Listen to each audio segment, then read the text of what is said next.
talagalnay inaan ka jeedino qorayo iyo maansooyin ugu talagalnay inaan halkaa ka jeedino. ugu horreyn gabaygan waxaa la yidhaha halgan qaran.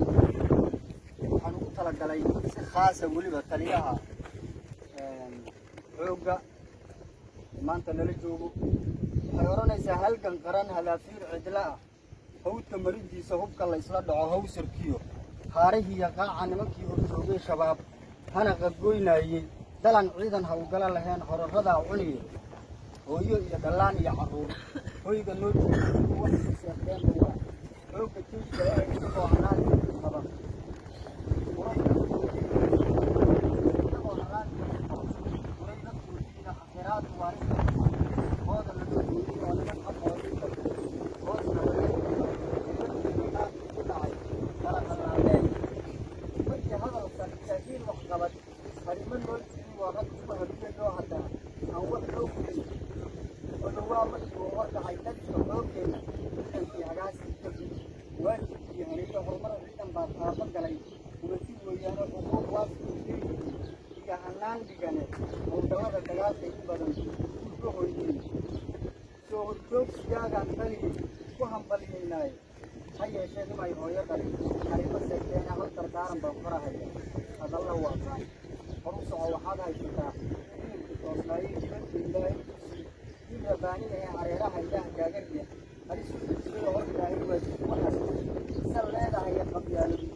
dhaxal qorma ayaa jiro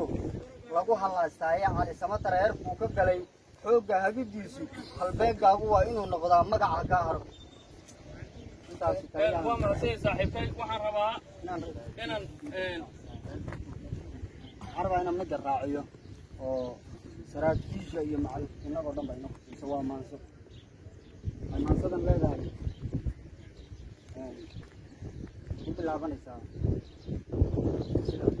ninkii dhaqay guryo badan misna aan gabadhiya xaquuq u dhalin geesiyaal u kaca waxaad garan baylah iyo dugaaggaa guranayee geyiga soomaaliyeed dumoobay dhiggii ka haray damiirkeennaa gabee miyuu geesi ugu yaraa maxaa sharafkii siyaasado wada guracani xil iyo gambar laysu jiro gobolaan kaloo raacsanayn markuu kala geeyey danac intaan isgaraacnay baa isana maagtadii la guray dadkaygow garashadiyo garaadku miyuu shaqay maantana geyigaan lahaa kinyon gacan qabani jiray gafuur weyn baa baddii intay goosatoymi jiray welibay ku gelisay hor aarkii geeska afrikiyo mar baan guulwade ahaa gabanin oo laga cabsado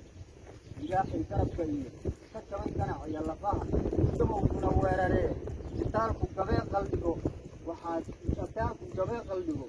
guudana weera iyo